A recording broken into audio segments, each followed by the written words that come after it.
Oh.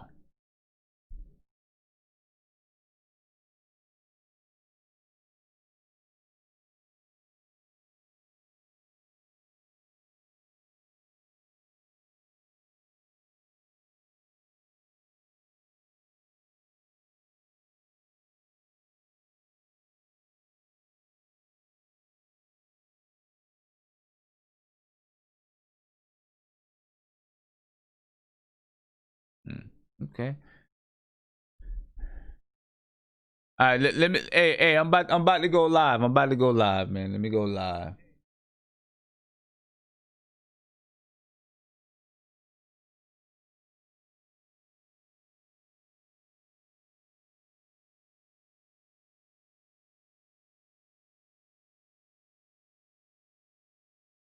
Knicks family, what's popping is your boy. And big shout out to everybody who's coming on over from the front stoop. We just got off the front stoop. Ran over a little bit later than I expected it to.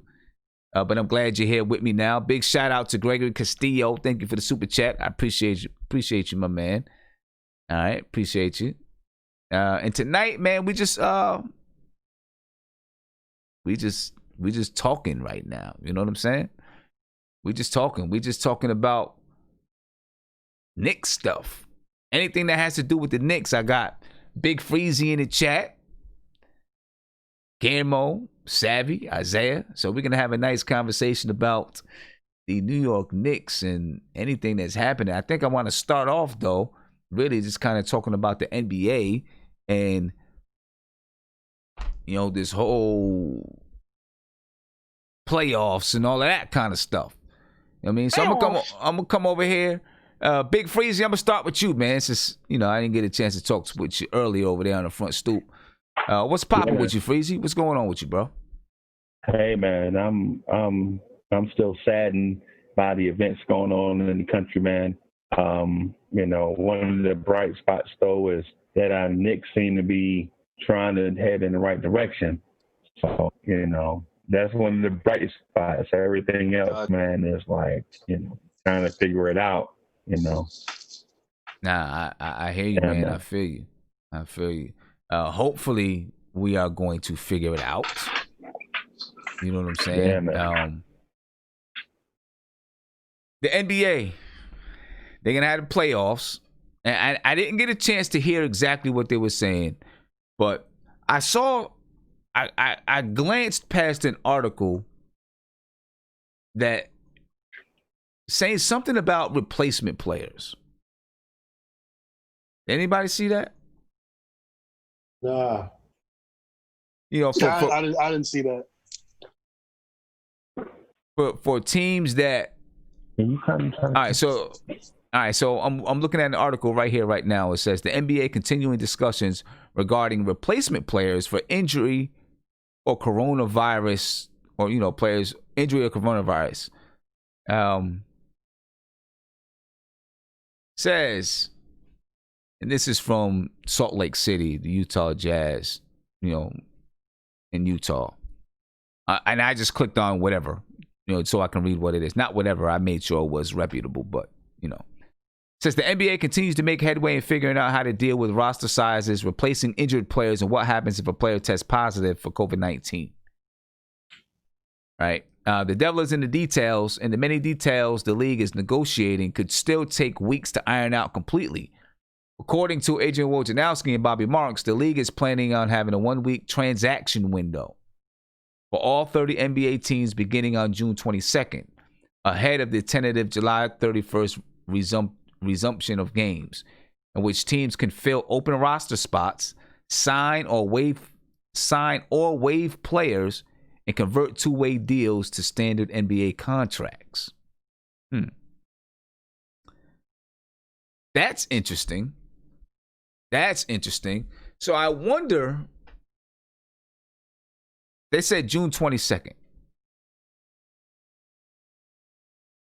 I wonder if that means, you know, the Knicks have players that they can waive by June 28th. You know, we assume that deadline could be, you know, pushed back into October, right? Because of the way everything is going, or, you know, the way everything has gone down.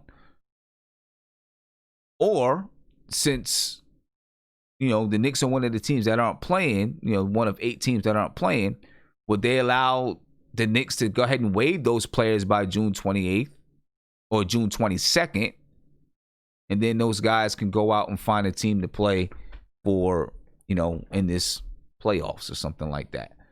I don't know. What do you think? Anybody? Yeah, anybody. What do you think? Isaiah? I hear a lot of. Go ahead, Savvy. I'm hearing a lot of people don't want to play. Yeah, I heard that too. It's a lot of people. It sounds like a lot of people don't want to play, bro. And it's like, and it's like, I don't know if it's because of the safety issue or because they want to make a statement. And I feel like, bro, like both are valid reasons to not play. But I'll be honest with you. If someone could take my mind off of this for 10 minutes, I'll be so happy. I'll be grateful. But the thing that's weird about the replacement players is like this is the mess of it all, right? Because say if somebody gets hurt and sick because of, say, Corona, where would the team be liable for that? I'm just confused. And then how are you going to work the contract for, say, somebody coming from the G League? Because I'm assuming that's where I don't know if you mentioned that. I'm assuming that's where the replacement players. Let me tell you something right now, Guillermo. Ain't no liability falling on the teams. They got waivers ready. Fair enough. No, fair enough. I'm just going to, because again, you don't want to be known. God forbid anybody dies from it. You don't want to be known as the guy who. And also, the G League players might not be. I don't know how it goes. Maybe they have access to facilities, but they may not be nowhere near in shape as these players are, right? Because these players are going to come in. They're going to play whatever few games, I think, before the season starts, whatever. Some of these G League players don't know if their team's in or not. Maybe their team's like, hey, just be warmed up already. But it's again. Well, when did the G League end? I don't know. It's been canceled. It's been canceled 2 weeks. Canceled. The G League season has been canceled ended 2 weeks. But when was their last game? In February, in early March. It's February, March, and so they had playoffs scheduled, but they closed facilities and everything going forward. I think it's been about 3 weeks or so now. Right. So, wow, so that's a lot more recent than the NBA. Right. So they, they played, they stopped playing around the same time as the NBA. Now, most of those teams are connected to an NBA team. Most of the G League teams are connected to an NBA team. So whenever those teams began allowing players to come into the facility to work out, I'm sure those G League players had the same ability. Now, I know that they probably had, you probably had to sign up for a time slot or something like that. You know what I'm saying? Because you could only have so many people in the gym at one time. So I would think that they're still in some kind of, well, I don't want to say still in some kind of shape, in the same kind of shape as NBA players. Because, and then hopefully those players did some things, all of the players did some things to stay in shape on their own. LOL, no. And you know what, Sim? I was really surprised to see how many players do not have an at-home court. I mean, I'm not even talking about just playing the game. You don't need a court to stay in shape. You can jog. You know what I mean? You can go out. I mean, your best James players Harden's doing it. Your best players are going to find a way to stay in shape. You know what I'm saying? You can go out and jog. You can go to a field by yourself. You can sprint up and down a soccer field, football field, whatever it is. You know what I mean? I'm pretty sure you can find a way to stay in shape. At least with your endurance. And you may, your basketball skill, you may not be able to work on your basketball skill, but there's other ways you can keep your body moving and working. Hopefully they did that. I feel you. I've been doing it at home, and I'm not even an athlete. So if I could do it, they could do it. But Gamble, you said some from the G League. They also said waived players that were waived, and then of course players that are just I guess free agents they could pick up as well. So that's what my question when they say players that are waived. Are they saying that they're going to give a time period where teams can waive players? Yeah, because you had, and that might be that might be weird because I saw Portis put on when someone said, "Oh, the Knicks need a big shooter or something like that." Yeah, and he said, "That's me" or something like that. If you cut a guy like Portis, he could go to a contender. I'm just saying for anybody. There are a bunch of guys right now that it's weird because. Wait. Who said that's me? That's what he said. Who said that? Twitter. Bobby Portis. Oh my God, he did not say that. Yeah, he did. Yeah, Bobby Portis, he did. He got into a little Twitter beef with some people. Oh my! About and he stuff. Deserves it. He got into a little Twitter beef about some stuff. But it's like, who do you? If you're a team that. It's right because wouldn't they? I'm just trying to think. There might be certain players that a team may have wanted to keep, but then maybe they would have to. They would have to. I'm not even sure. I don't know. I don't know because I think it gonna be some viable players are going to be coming off and playing for some contenders that wouldn't have otherwise, right? I'm just trying to think for the Knicks, right? We have. Who's going to that halfway to 1 year deal thing? So it's going to be Portis. Bobby Portis, Taj Gibson, Alfred Payton. Is Bullock there too? I think Reggie Bullock. Yeah. Randall's going to be here because it's 2 years. How about Reggie? I'm trying to think. There's somebody else. Wayne Ellington. Wayne Ellington. There you go. That's he could get. Yep. Skip. That's going to be. You also have your Damian Dotsons and Alonzo Triers who are pending free agents too, and different type. Right, and free agency doesn't start until. See, that's October. another thing. But see, that's another thing. Free agency starts in October, but when are the contracts going to expire? Right.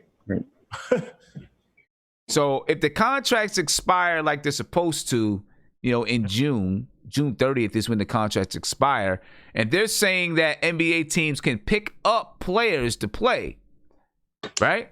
So if Damian Dotson's contract expires on June 30th, or is there going to be an extension? I don't know. If his contract expires on June 30th, can he get picked up by one of these teams that's in the NBA playoffs? Now you got teams who can sign a player. Maybe you can only sign a player for the remainder of this season, and then they become a free agent again. You see what I'm saying? Maybe they'll say you can only sign the players through the playoffs, and then they have to become a free agent. Maybe they'll do something like that. Because let's say Damian Dotson becomes a free agent, and the Lakers like, yeah, we can use him for the playoffs. They sign him, but they say we're going to sign him to a 2-year deal. That wouldn't be good, because now you got teams that have an unfair advantage of signing players. So they would have to cut it, say, yep, you got until, you can play with this team until October 12th or whatever it is. And then after that, you become a free agent. Let me ask you a question about that then. Let me ask you this. How's it not fair because the Lakers did it when the Knicks can sign Dotson to a 2-year extension? I'm not saying I'm just saying in general. I'm not trying to poke a hole in your point. I'm just asking, just for knowledge, though. But what about players that don't have, they don't have the ability to do an extension? I'm talking about because the only team that can give him an extension is the Knicks. What if 5 other teams? What if some of the teams that didn't make the playoffs have interest in Damian Dotson, right? And want to sign him long term, but the Lakers like, oh well, we can give him a deal now because we have we have that chance when other teams don't. So I think that they would probably cut it off and say you can only do it for the playoffs. Right. So does this seem like an arms race to you for playoff teams? Arms race between playoff teams looking to win championship? What do you mean by that? By teams just loading up on the best free agents available if teams, if the I don't want to call them the Elite Eight, but the outside eight that start moving salaries in order start their off season early, while the regular season is still here, headed to an impending playoff. So do you think so in your scenario, is that like a Dotson get signed to 2 years as opposed to 1 because the Clippers were interested type deal, like an arms race type scenario? I don't know. I think that if they have it where free agents can get signed during this time period, it's going to be I think it's going to be a short period that they can sign up. They can only sign up through the playoffs, and then after the playoffs, free agency is going to open up again. I think it's going to be something like that. Hey, Sim, can I say something? Yeah. So, good news, everybody. I figured out my sportscaster. I was on the wrong one. It's like a different sportscaster. It was a whole different one. I don't understand, but we good to go, Sim. See that? A whole different one. I'm logged on to the iPad till tomorrow. He got his own burner. He got his own burner account. you know I gotta talk. I gotta talk smack about y'all. He got his own sportscaster burner account. Anonymously.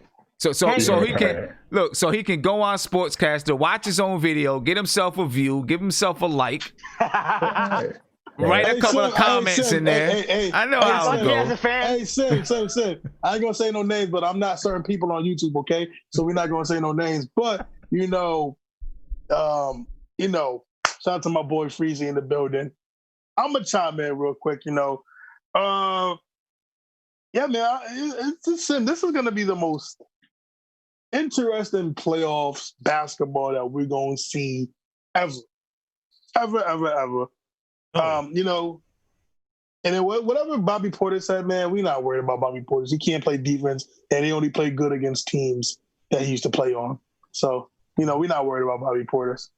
I like him, just not at 15 mil, man. If we can get him at 7 mil. Shout out to Steve Mills for that 15 mil. I know he's happy about that. Hey, I mean, let's not front. Towards the end of the season, Bobby Portis was playing well. Ball, yeah. He was playing well. He was playing well. I'm so glad you said that, Simeon. I'm so glad you said that. Hold on one second, right? The same thing happened with Wayne Ellington. And why? Why did they wait to start playing? I mean, I can't answer that question. I don't know. I mean, I'm just saying he started playing better at the end of the season. I don't know why he started playing better. I got a theory for you. Okay, give me a theory. He knew he wasn't staying, and I want to play for a different team than the Knicks. Right. So, when the trade deadline passed. But he has no power in this situation, really. That's true, but he knows that we're not going to want to keep him because he didn't do the one thing we wanted him to do. And then he started playing and balling out right after the trade deadline. Like, damn. But Savvy, but Savvy, you gotta see from his side though. Most 1 year free agents do that. To be honest with you, most of them do that. Bro. The own 1 year contract. They got to keep doing that. That's true. But if you don't want to be a Knick, just say so, bro. Just ask for your release. Savvy, here's it. But Savvy, you gotta think. I don't even know. I don't know if it's that. I mean, I don't. With Bobby Portis, I don't know if it's all of that. There was so much confusion and junk going on earlier on in the season. I don't know. You know what I'm saying? It's hard to say. But what we know is that he's probably going to be waived. That's what we do know. He's probably not probably. He's going to be waived. That first game against Chicago, I saw him wanting to win.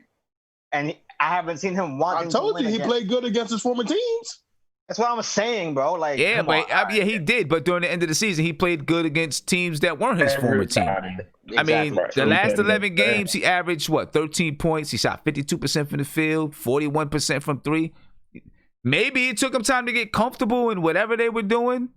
Or that's who knows? Too. Who knows? What about the idea that if a certain player, because you could have a mess where a team might be on the fringe with a certain player, and the player might not have a bad relationship with the team, but he might be like, hey, can you guys just release me? Maybe I might get picked up by a playoff team. And would they allow that player to some type of weird exception just because it's such a weird position? They might. I mean, I guess maybe it would be up to the.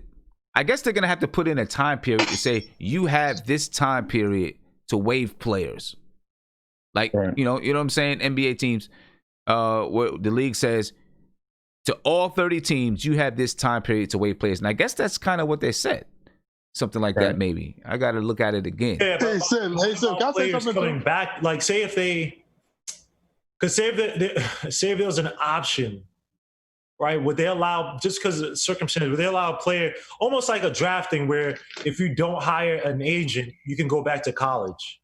Like in this case, if you don't get picked up by a team and say you have an option for next year, you had a team option, like a weird thing where it's like they'll allow you to go to another team for the time being, but if you don't get picked up, you can come back to your old team. That's not going to happen. This is such a weird situation, right? That'll be dope as a player, but yay, stretch. But how does it hurt the team? Because if you're a fringe player, and just I'm talking about for guys who have a team option for next year, so it wouldn't even be a lot of players. It might just be a select hand of. Actually, it might be a bunch of players, but they have an option for next year, a team option, or maybe even a player option. Because if you have a player option, but you have the chance to get picked up by a team that's going to be in the playoffs, and they take on your contract or whatever, I guess, for next year, you know what I mean? Maybe a team. I don't know. It's just. I mean, you know what, Guillermo? Okay. I mean, but seriously, like. No, that's not bad. It's so many different things are going on. I think there's just mad options that can be out there. All right. You know what I mean? I wanted to say something that it's been bothering me in my spirit. Oh boy. You know, this is going nowhere. Oh boy. Shut up, Guillermo. Shut up with your muscle shirt. Shut up. Basically, you know, Sim, what's been bothering me. I sent it to you guys earlier today. You know, just with this whole, I know we talked about it before, but this whole James Dolan thing that they're trying to pin him as a racist, this has been really bothering me because, like, again, I'm not here defending James Dolan to the point, but yes, you are. Well, okay, maybe a little bit because you know what? Listen, I tell people this all the time when it comes. People always say they want a new owner. Okay, when you pray for rain, don't forget you get mud too. I always say that. But it's just so ridiculous to me saying that they just been now you got the Breakfast Club and you got ESPN, and then like even today you got Brian Woodhorse saying like no free agents are disgusted with the Knicks and they're so far removed from trying to go there. You know, it's just crazy to me that how you know then you had Jalen and Jacoby go on Breakfast Club saying like you know like James Dolan, but they're pretty much trying to line it up to say he's a racist. And then you got comments, people talking about he's Donald Sterling 2.0. I'm like, what the hell are we talking about? That's just dumb. People are just, for you to compare James Dolan to Donald Sterling, is that two things. You're not a Knicks fan and you really don't look at people's history. You just go about what people say. And again, no one's here saying that James Dolan is freaking, you know, the best owner in the world because he's not. He's been terrible. The track record is there. But if you're going to try to get somebody out, or try to make him force him to sell the team, don't try to pin this bullcrap racist. He's racist and God, he just you know look at all these black celebrities at the Knicks game. Hey Isaiah, let me ask you this: did you see the interview with Isaiah Thomas that he pointed out that the Knicks are public enemy number one to the NBA because of the second city effect of San Antonio and Chicago? In places like that, so there are certain teams that the NBA puffs up in order for the league to make money because they know the Knicks are going to make money hand over fist, regardless if they win a championship or if they get the number one pick in the draft. Isaiah Thomas said it on something recently. It's the black guy from the big black guy from Fox Sports, the one that's with Colin Cowherd sometimes. Yeah, that's him. That's him. He had an interview with Isaiah Thomas, and Isaiah said on there that the thing about Dream Team is not true about, and I got a point that I'm going to get to, but he said the thing about the Dream Team is not true because he was the head of the Players Association for 6 consecutive years during that stretch, and he won unanimously. So all the rumors and stuff about Isaiah and players hating Isaiah was false, and also the narrative about the way you set up teams is false. Also, it's teams like the Bucks, the Pistons, and the Knicks for some reason are just like on the NBA radar for not not being successful, so that they can build up teams like San Antonio and Chicago.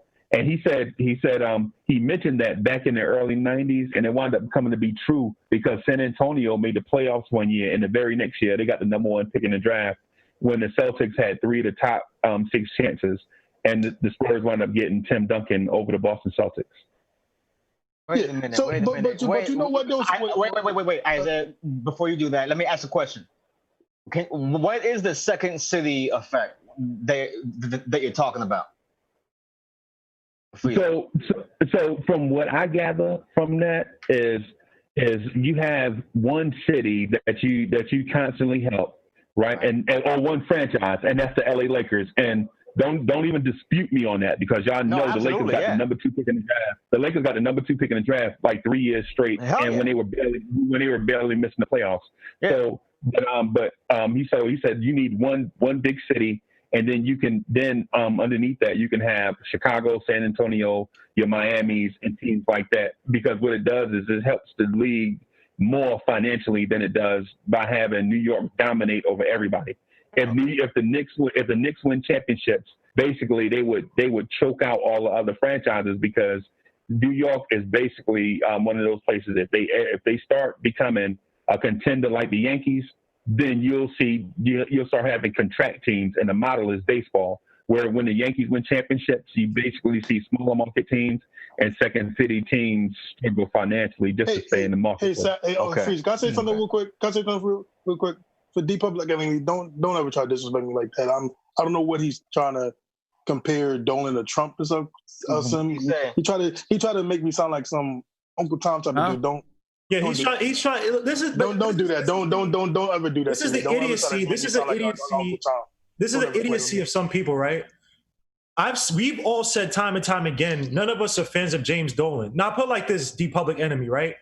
Save some people think right? Save some people think that you're an a-hole, right? You treat people like trash, right? And then say there was an allegation that you were a rapist, right? And people only believe that you're a rapist, not because of any proof, but because of your character, that you're an a-hole, right? And you had to serve ramifications because of that allegation that you're a rapist, even though you never raped nobody and there's no proof of you ever doing that. And there's not even really any probable cause, only because you are an a-hole.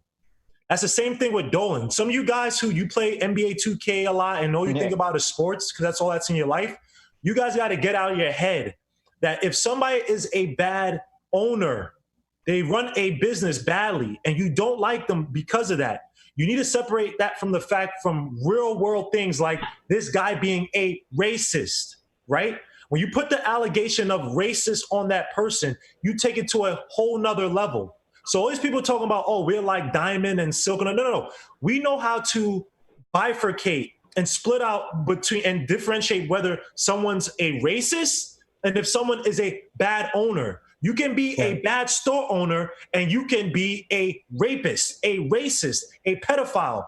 There are two realms of bad. And from what I've seen from James Dolan, from what I can say, I cannot sit here and call him a racist. For all the people that be in this chat talking about how woke they are, you don't want white people thinking that you're one way because they see a lot of your other people acting a certain way. So the same way we want people to treat us, let's treat other people that same way. James Dolan is not a good owner. That's a fact. But what ESPN has done, and let's also go back to what they did with Donald Sterling. Donald Sterling, these allegations on Donald Sterling and on his business practices were there since the 80s. Remember that.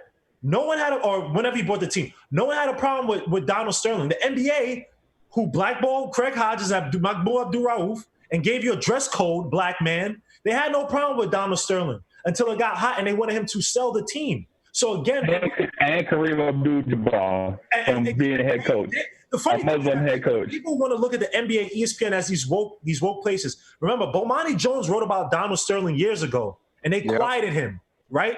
Yep. And now all of a sudden, now everybody's woke now, because black people, it's the new trend to do now. Now everybody has to come out and give some cockamamie quote about how they're not racist. When honest to God, none of us should care. If we're not going to support them, just don't support it. That's fine. If you think they're that racist. So people try to say, oh, we're trying to support James Dolan. No. What I can do is that I can look at a man and not go with groupthink and emotion and say because he's a bad owner, he has to be a racist. When in fact, again, I don't even want to give James Dolan this credit, but when people had the coronavirus pandemic was spreading, who was the guy who gave money out to his staff? Immediately too. Where other teams were basically shunning their staff workers, and individual players had to pay those staff workers. What did James Dolan do, bro? So stop this, man. I can look at it and judge I just want to say, but just don't ever call me Uncle Tom or nothing like that. Just don't do that. Just don't do that again. I didn't appreciate this. Okay. All right. Listen, James Dolan. I mean, I gotta agree with Guillermo and Isaiah. I don't think he's a racist. I know people say, well, he donated to Trump and this and that and the other thing. So did a lot of your favorite athletes. I'm pretty sure. Ask Tom Brady. Hold up. I'm pretty sure there's going to be a lot of people that you support that has donated to Donald Trump. Right? And, I mean, he came out and made a statement now. Right? And you might say, well, because they forced him to. Well, you know what? A lot of your corporations that you're proud of that have come out and made statements, only making the statements because they feel like they have to, or because they want to make sure that they keep the money rolling in. So if anything, you can say this. He didn't come out and make a statement, to appease anybody. Well, I guess he did in the end, he did. But in the beginning, he stuck by what he's always done, because James Dolan and the New York Knicks have never, ever come out and made statements about any social issues. None that I can remember. And if they did, please correct me. They've never come out and made any statements about social issues. You know what I'm saying? So now we want them to come out and make a statement about this social issue. Listen, the proof is in the pudding for me. It's about actions. You can make all the statements you want. It's about actions. You know what I mean? And I think that, I think he's shown action about not saying that, he deliberately said, yes, I'm going to hire black people, but by not being afraid to hire black people. The only one to do it. Remember that, Sam. He's the only one to do it. The only one to hire. He's giving money to causes that impact black people in America. Am I saying that he's a savior or anything like that? Nope. All I'm saying is we can't call him racist. What's the point of him even doing that? If you have black people who don't even realize that he did that stuff, it's the same like with Drew Brees, where because of what he said that is misconstrued now. But so all the things he did before, I didn't hear D-Public anybody say, yeah, okay, he did that before, so maybe he's not a racist because, okay, maybe he doesn't want to speak about it, but he did do things behind the scenes that helped black people. In my head, if I was James Dolan, I would have not made a statement. I do not get this is not my lane to speak. I have no impact in terms of the things politicians and elected. Guillermo, where's Steve Stout? All right. So Steve Stout's supposed to be handling this, right? Yeah.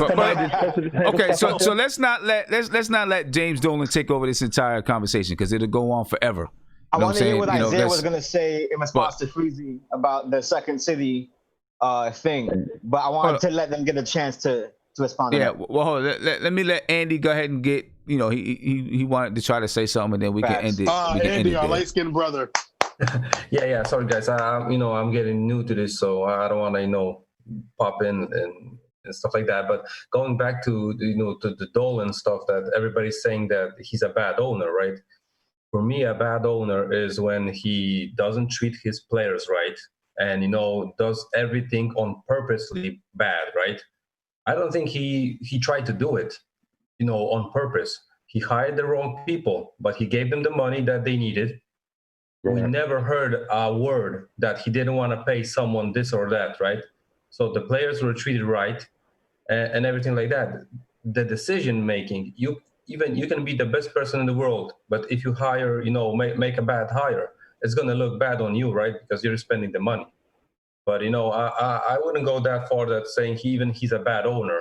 Like, like that. He didn't do anything bad on purpose to make the team look bad. I don't think so. So, and I don't even heard, you heard rather the other way around, right?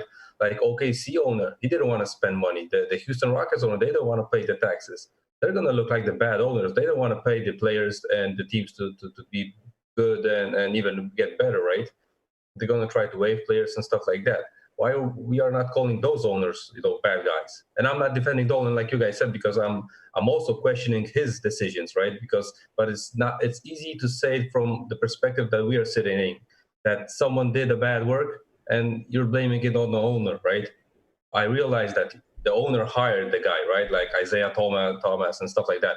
But I don't think he did it. Okay, Isaiah, I'm going to hire you. We're going to spend this amount of money, and you're going to do a bad work, right? He's by signing, Randall and so Rizzibo and Crawford and trading them and stuff like that. I think everyone that's working for the NBA team, they're trying to do their best work, right? Right. It might come up, going bad, but I don't think there's no one person in the NBA team that's trying to do a bad work on purpose. That would be stupid for their, career, right? So I don't think, some decisions might look stupid from our point of view and now, but, maybe we were thinking that even signing a Bobby Portis, he might pan out for us. He didn't. now we're cursing out Bobby Portis. And look, going back to the, the player thing, look at the Bobby Portis situation, like you guys were talking. Everyone wants him off the team. What's the narrative in the media? The Knicks are looking for a stretch big.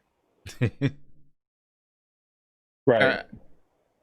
I get your point. Doesn't Bobby Portis? Wait a minute. We have Bobby Portis, but we have Bobby Portis already. Exactly. Now you're looking to dump a man. No. Wait a minute. One at a time. One at a time. Anything. What does Bobby Portis have to do with anything that you were just saying, Andy? No. I'm just going, to the, jumping from Dolan to the player, thing. That the media are saying that the Knicks are looking for, to sign a free agent, a stretch big, right? And every fan like us is trying to, look at, okay, we need them, to find a big man that can shoot and stretch the floor, but we don't want Bobby Portis. Aren't we a little bit, doing it the same way like a bad, GM or stuff like that? It's no. Easy to, why not? So because Sammy, write me down one name, send me an email, and we're gonna see how that name is gonna pan out on the next NBA season. I see what you're saying in that regard. I see what you're saying. I'm just saying that like everyone is saying, okay, Dolan's a bad owner. He just hired a GM. GMs are gonna make mistakes, even the best ones. They're going to make mistakes and they're going to make bad signings and stuff like that. It's, the thing that if they can move on from that fast enough so they don't get the blame on them. So I don't think, you can call Dolan a bad owner because he hired Isaiah Thomas. He didn't hire Isaiah Thomas to, drown the team. He was hiring him with the mindset that he's going to make us better, right? Right. He came from the Raptors. Okay. I can't say that Dolan's a bad owner because of the reasons that you laid forward, but I could look at the performance of the team and then tell you based on that he's a bad owner. If you want to, sadly, I could tell you. I could look at time, man. I could look at when he was signing this and this player. He didn't think that's not going to pan out, right? He was thinking, okay, those guys might pan out. That's why he signed them, right? So, but I can point out. I could point out probably around 2013, 2014, 2013 was when he actually started to care about trying to win. Like it seemed like he started to make. You can't say that, Guillermo. I mean, you can't say. I'm sorry. You can't say that, Savage, because you're talking about him trying to win. But in 2010, disagree or whatever you agree with. Right. He did get Carmelo here to try to be a star, which I mean, most Knicks fans. We didn't approve because we thought we could have built organically. I know Guillermo's shaking his head about that. Okay. But you can't say 2013, that's when he started caring about winning. I think he's always tried to care about winning. It's just with James Dolan, his biggest issue was always hiring a friend and then falling back. That's what he did, like with Isaiah Thomas. He fell back, and then what did Isaiah Thomas bring? He brought misery, a sexual lawsuit against him. I'm glad you said that, Zay. I'm glad you said that, Zay. But here's the thing, though, Savvy, right? So he hires Isaiah Thomas. He falls back. What does Isaiah Thomas do? He trades all our picks, all of them. Hey, you know what? So here's what Isaiah Thomas said about that. So the two picks that he traded that were very important. One wound up being a cat named Tyrus Thomas, right? We just traded that pick to the Bulls. They got the Tyrus Thomas, right? We already had Amari Stoudemire, right? Not Amari, but we already had David Lee and Zach Randolph. So what do you need with Tyrus Thomas? And the other pick wound up being Gordon Hayward, which was he had LaMarcus Aldridge pick, Joakim Noah pick. Yeah. We gave him a lot of good picks. Oh yeah, we gave him a lot of good. How many doesn't mean that we would have chose Tyrus Thomas at that same. But it was the number 2 pick. Let me respond to Isaiah right quick, and this is also still a response to Andy's earlier point, right? I don't believe that free agent acquisition of Carmelo Anthony happening the way it did was the marking point of a point where he wanted to start winning.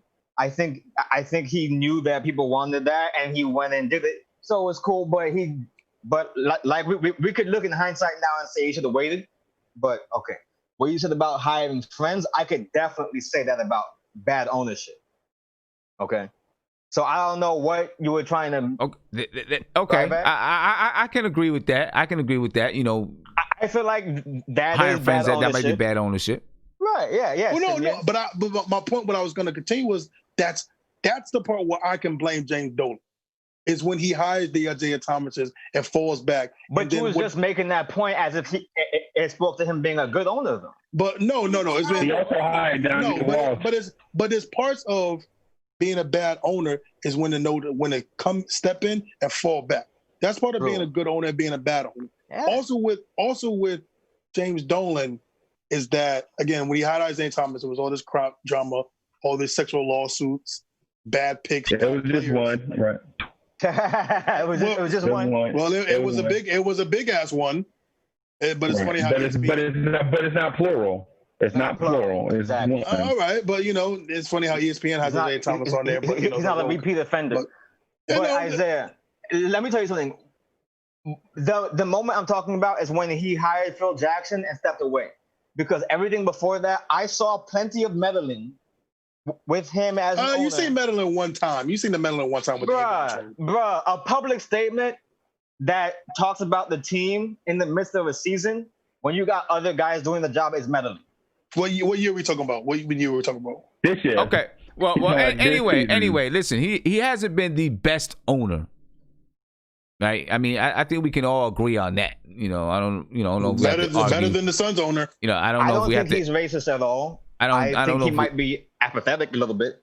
Yeah, I don't know if we have to argue as to the depth of his bad ownership. He's been a bad owner, right? But hold on, no. I don't want to talk about James Dolan anymore, man. We too long to talk about James Dolan. No, but all I was going to say was I agree with you when you said and I agree with Guillermo and you when he said why do we need to care about what James Dolan says on black people's issues? Okay, all right. We get it.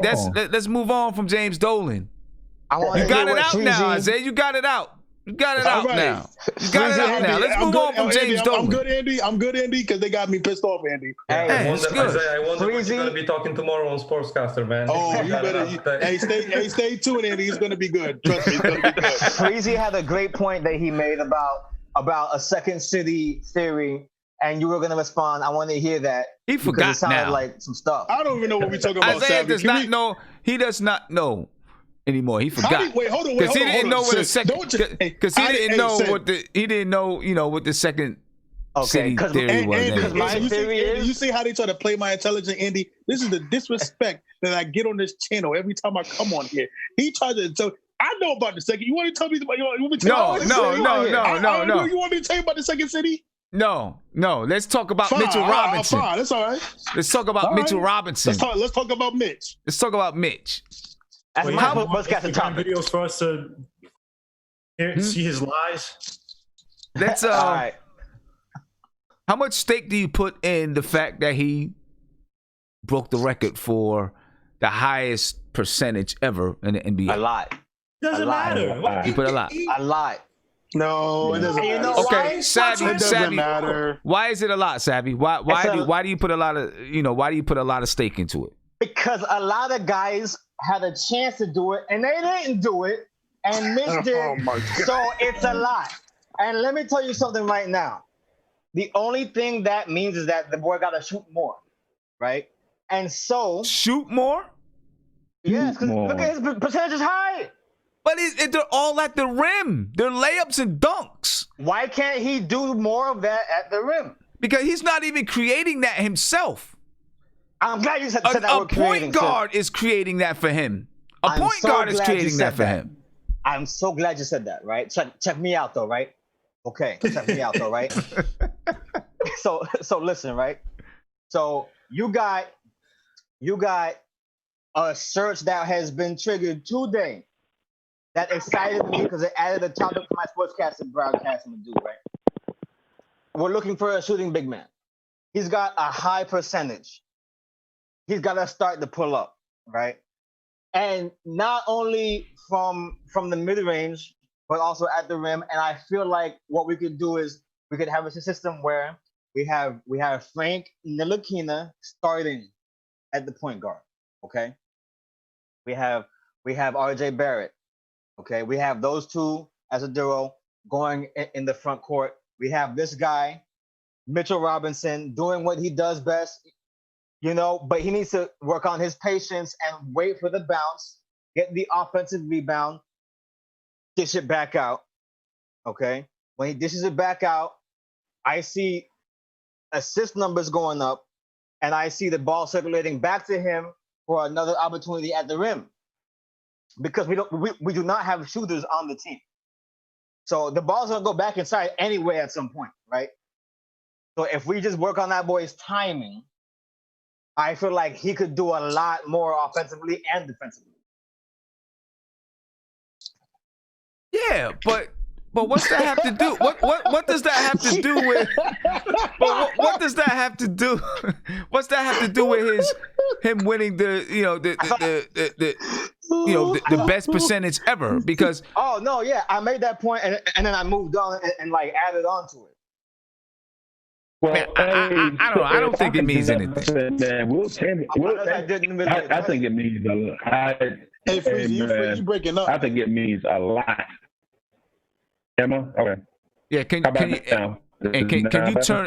you turn your volume down on the mic a little bit? It's real loud. Okay. Oh, okay. But Sim, just how about that? Is that better? Oh yeah, it's better. Yeah, that's better. Okay.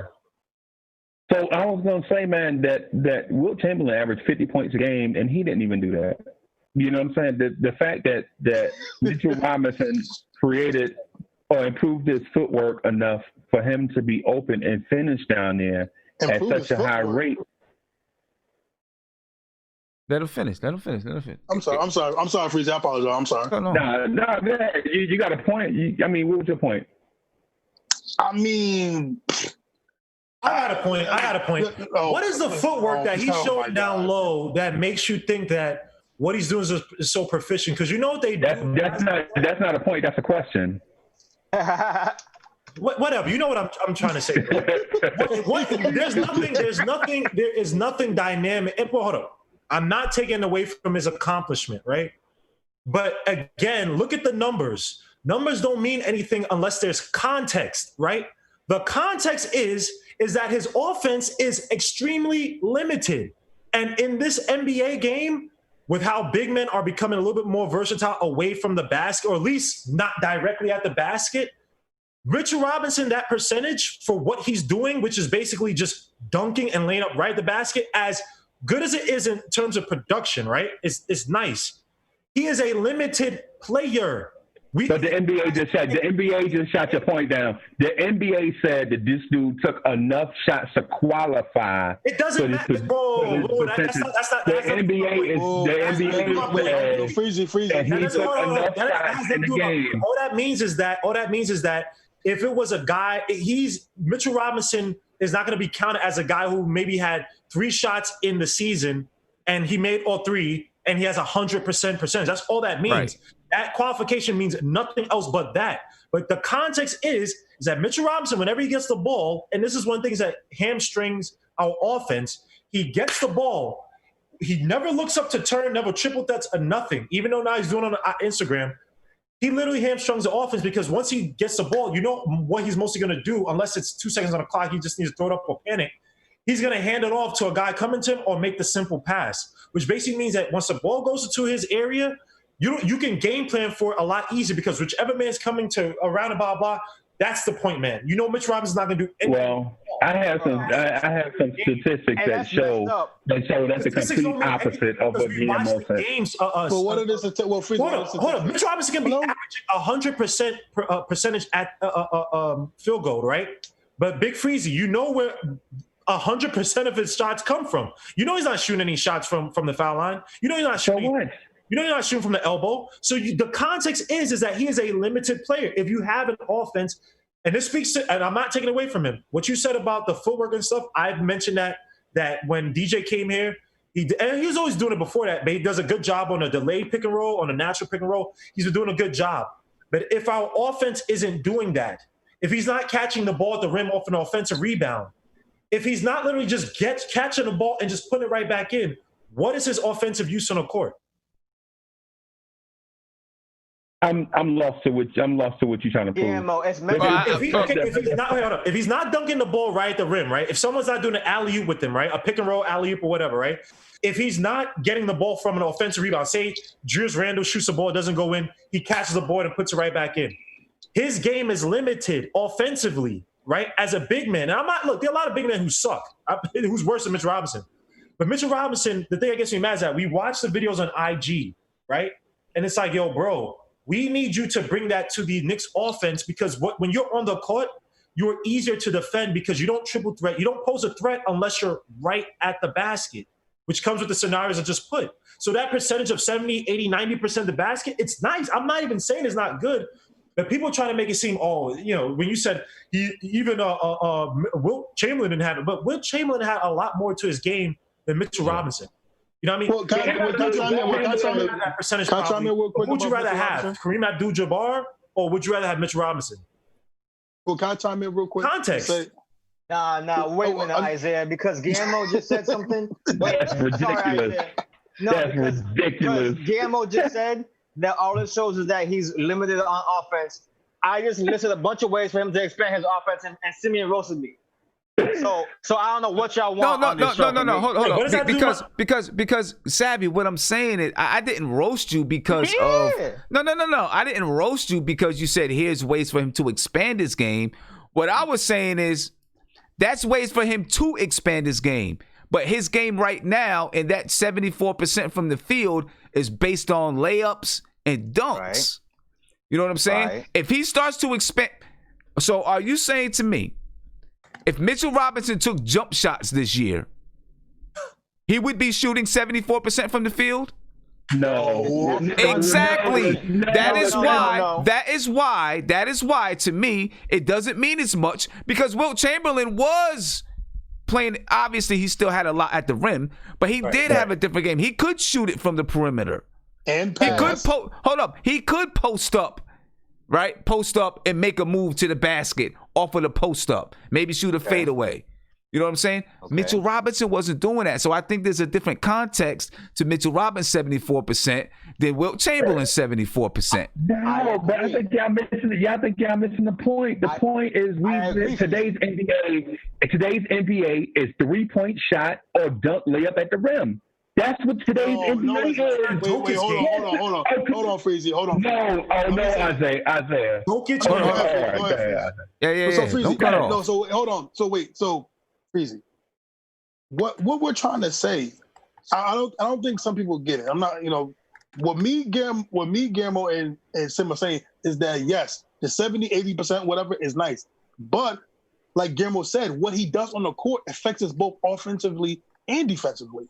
If he can't shoot a jump shot, if he can't give us a hook shot, if he can't get us something that other than a dunk, what are we going to do? That's going to pack the paint for RJ and them to get in the court. How's he going to expand his game? Yo, so what happens? What happens when your center? What happens when your 7'1" center takes a 3-point shot? And this is for the coaches. What happens when your 7'1" center takes a 3-point shot and misses? You know what happens? Okay. A long rebound, right? Okay, and now you're big. But that's what your guards are for. That's what your guards are there for.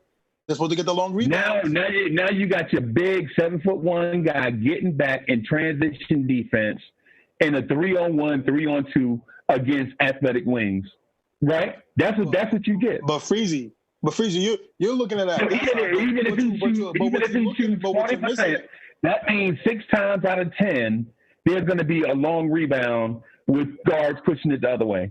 Right, but I'm not disputing the fact that Mitchell Robinson may be able to stretch the floor, but you're telling the dude that makes 3 out of 4 every shot attempt he takes that he needs to do something different. Yes, because it's at the rim. Yes, because it's bro. In context. Yeah, Andy, go ahead. Let's get to Andy. Andy, go ahead, Andy. Yeah, guys, but I got 2 questions. First one is. Do you guys think if he took more shots, even only at the rim, if he would keep the percentage? No. What do you mean? If he took more shots, I think if he took more shots and they're still at the rim, I think he's dunks. I mean, if he's getting alley-oop dunks and layups, I think his percentage is going to stay the same.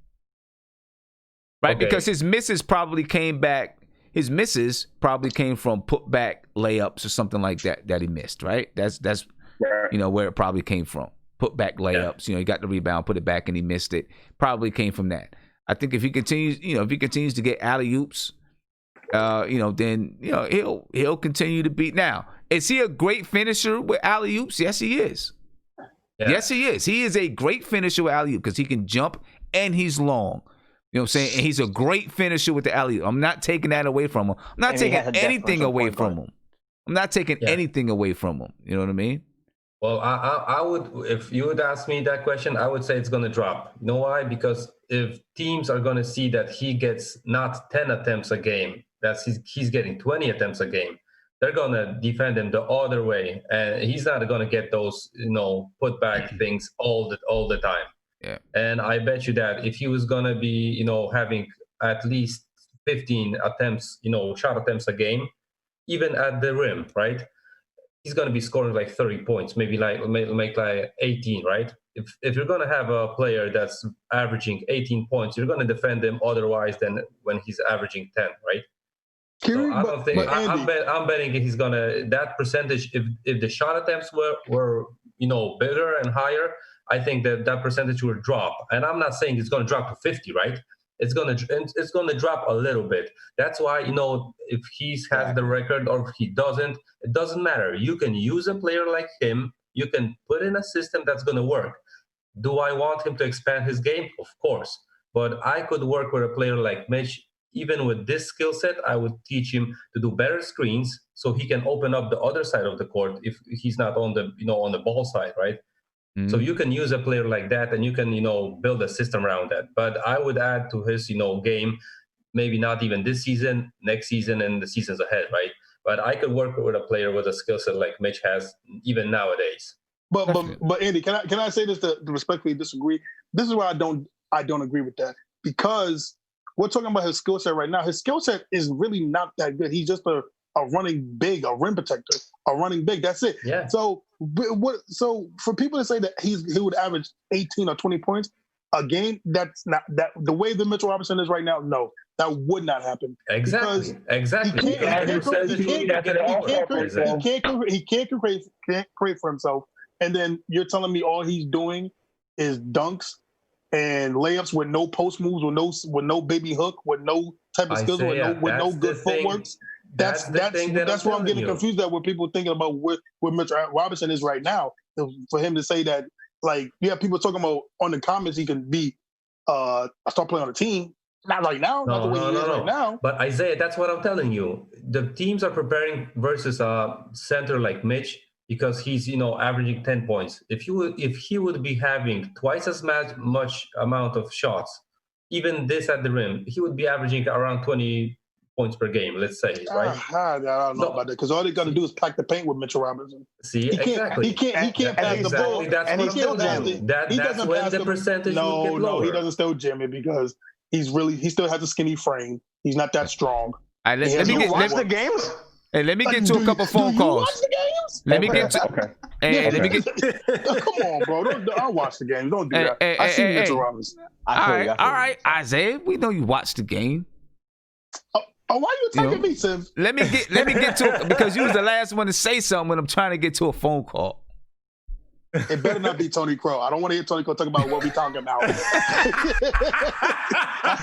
it's Tony Crow, I hang up on him. I don't want to hear what we talking about. Oh man. Caller, you live, man. You live. What's popping with you, bro? Hey, what's up, Tim? Hey, what's going on, man? How you feeling? No, I'm chilling, bro. So what's going on with you, man? Talk to us, man. We're talking about Mitchell Robinson, talking about a lot of stuff, but what's going on? No, about Mitchell Robinson. Man, I don't know what some of these guys are talking about. Mitchell Robinson's 21 years old. He started playing basketball his junior year of high school, and he just averaged 74% in 55 games. I don't care about the award. The boy averaged 74% in 55 games, and he didn't even play a lot in the beginning of the season because Fizdale just wasn't running them. I don't think that's the argument. The argument is not whether or not he's a valuable player. The argument was just how much does that 74% matter? I think it matters because Mitchell Robinson isn't fully formed yet. This isn't like people don't understand. Giannis has only been good 3 years. He was like mediocre for the first 2 years, and then he jumped up the third year, and then we're watching 4 through 7 right now, and he's a monster. I mean, big guys take time because they're skinny. Kevin Garnett, it took him 2 years. It took Dwight Howard 2-3 years. I mean, you look at these guys when they come in, and they're 7'1", 215, 220 pounds. Mm-hmm.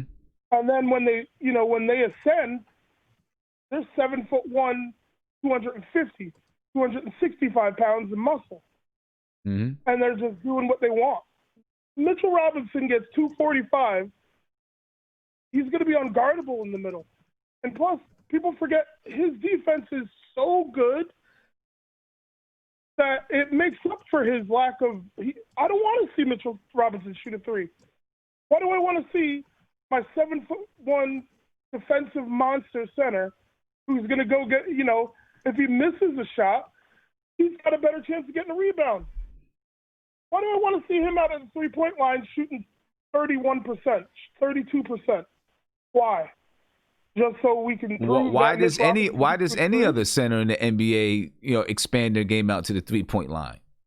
Because that's the way the NBA. Go ahead.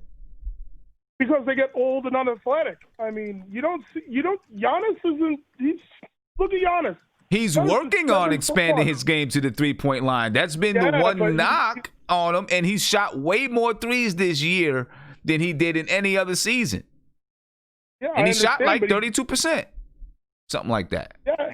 Yeah, but it's also his 6th or 7th season, and he also won an MVP without a jump shot. I mean, we watched it last year. But let me ask you, why is everybody saying, talking about him shooting threes though? Right? Because I don't think that we're not saying, that he's got to jump out and shoot threes. We're saying, expand your game to, shooting some mid-range shots. You can shoot it from the elbow, some things like that. If eventually one time, he ends up shooting threes, then yeah. But, he gets left wide open and he doesn't shoot the ball. But no one's taken away from his potential. We're just saying, at least I'm just saying, right? The 74% is really grounded in him doing dunks and layups. You know what I'm saying? It's a great accomplishment for him. It's a feather in his cap, right? But don't be complacent with that. That's all. Don't be complacent with that. You know what I'm saying? 74%, he gets shot 74%, that's great. But if he's going to expand his game, if he's going to grow, he's going to have to, he's going to have to be able to do some other things besides be a rim runner, or, he'll be out of the league. You know what I'm saying? I don't know he'll be out of the league, or he'll grow to be DeAndre Jordan. What DeAndre Jordan is now. You know what I mean? And DeAndre Jordan tried to develop a little bit of a post game. He's got a little bit of a post game, I guess. But if he's going to expand his game to where he's really last in the league, and I don't mean he's going to be out of the league in 2 or 3 years. I'm saying, if you don't expand your game, 7 years in the league, then all of a sudden people don't need you no more because the game's passed you by. He's got to expand his game. That's why centers start to take their game out to the 3-point line so that they can have longevity in the league. That's how they expand their game, because that's where the game is going. Teams like to spread out the floor, get that big 7-foot center out on the perimeter so they can open up the lane for guards to penetrate and go to the basket. You know what I'm saying? So yeah, but I hear you what you're saying in a perfect world, but I mean, the Lob City Clippers were a really good team, and if Chris Paul and Blake Griffin, if they didn't get hurt in the playoffs like 3 years in a row, one of those two was down, they got a chip. They got close, and Blake Griffin, and when Chris Paul got hurt, and Blake Griffin played like the third, he got third in the MVP voting. He's playing like a demon. And he didn't even really have a jump shot at that time. He was just a monster. But what was Doc Rivers working on DeAndre Jordan with? Developing his offensive game. He was working on him to develop, and his foul shooting, but to develop his offensive game so that he's not limited, and so that you're not playing, because teams will figure out how to stop that alley-oop. If you're just a rim runner, they're going to figure out how to stop it. Now what? Yeah, but he's not supposed to be a top 3 option. He doesn't have to be. If you put 2 better options than him, you have to guard them, and that leaves him wide open. So if you just throw it at the rim, he can get it. I'm not looking at Mitchell Robinson as ever being a first option. No, who said? No one's talking about him being a first option. We're talking about him expanding his game, expanding his game, becoming a better player, right? So that they can't. So if they do take away that option, now they take away the option of him running to the basket. You know what I'm saying? And if you're in some action with Mitch, now you can be a pick and pop, right? He can pick, okay, you took away me rolling to the basket, now I'm going to pop. Now the point guard, or whoever the guard is, has the option. They can kick it back out to Mitch because they know he can knock it down from the elbow. You know what I'm saying? They can go in another direction, swing it to the opposite side of the floor, whatever. But you want to be able to have that option. Or when the Knicks run action, and they may not do it this year, when they run a little handoff action and the center drops all the way back into the middle of the paint because he knows Mitch is not going to shoot the ball. What's that do when the center drops back into the middle of the paint? We're not, and this is not about Mitch being a scorer at this point, right? This is just about the offense. When the center drops back into the middle of the paint, it cuts off all the driving lanes from guards because now that center is in the middle of the paint. They only got 3 seconds. Right, but they're in the middle of the paint, cutting off driving lanes. So now when Mitch hands the ball off, that guard that sometimes maybe had someone to hand off to, that guard, when Mitch handed off to him, maybe had a lane to the basket. That lane is no longer there because Mitch's man is in the middle of the paint, right? And then, with nobody, without having that next person there, and Mitch isn't going to shoot the jump shot, it limits the options of the guard. You know what I'm saying? So, it's more than just, is Mitchell Robinson going to be your second or third option? It helps your first, second, and third options to be able to score. You know what I'm saying? And it helps your offense. But hey, let me let you go because I know some other people want to call in, and I want to get to some of these super chats. Thank you very much, bro. Thank you very much. Appreciate you, man. Have a good night. Appreciate it. Ladies and gentlemen, we are not hating on Mitch. Please don't think that.